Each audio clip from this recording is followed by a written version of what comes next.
Сәлем достар, каналыма қош келдіңіздер.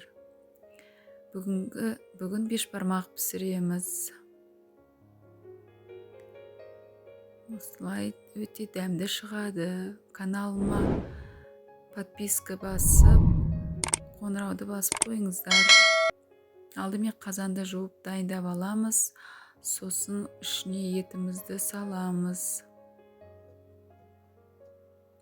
Етімізді салып болған соң суды толтырып құямыз. Суымызды толтырып құйып алған соң газдың астын қаттырақ қойып, қайнағанша бетін крышкамен жауып қоямыз. Қайнады, қайнаған соң бетіне көбігін алып алдым. Ендігіде қамырын жайып, кесіп, төрт бұрышты ғып бөліп аламыз.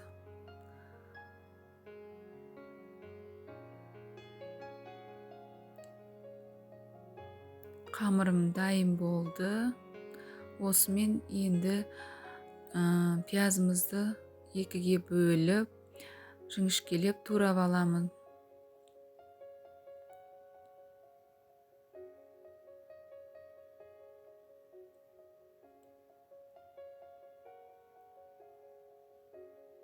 Ыдысымызға саламыз. Пияздың арасын осылай ашып саламыз. Пиязды салып болған соң бетіне қара бұрышты себеміз.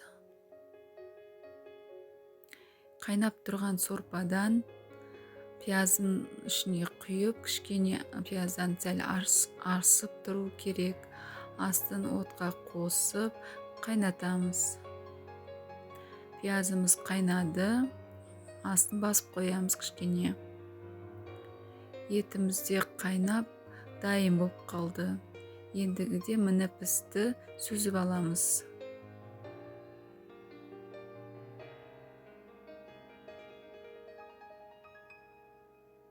Етіміз дайын, картоп сәбізіміз де дайын. Енді қайнап тұрған сорпаға қамырымызды салып пісіреміз.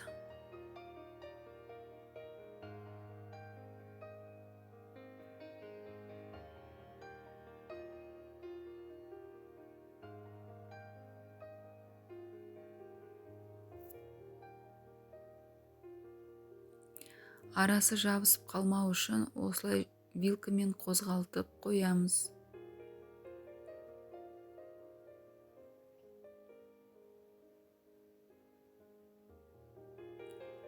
Арасын жиі үстіп қозғалтуымыз қажет.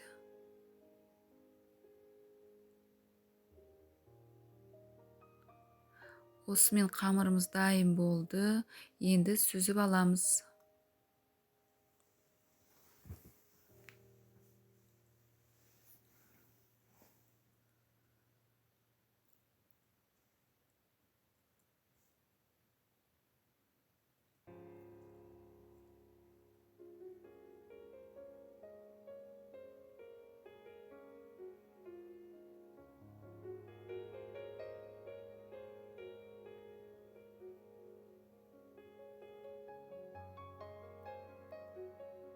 Енді етімізді турап дайындап аламыз. Қамырымыз да дайын болды. Бетіне туралған етті салып жаймалаймыз. Етімізді салып болдық. Енді піскен сәбізімізді саламыз. Сәбізден соң картопымызды саламыз. Енді бетіне тұздықты құйып жаймалаймыз. Осымен бешбармағымыз дайын болды.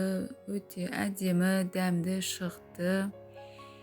Менімен болғандарыңыз үшін рахмет.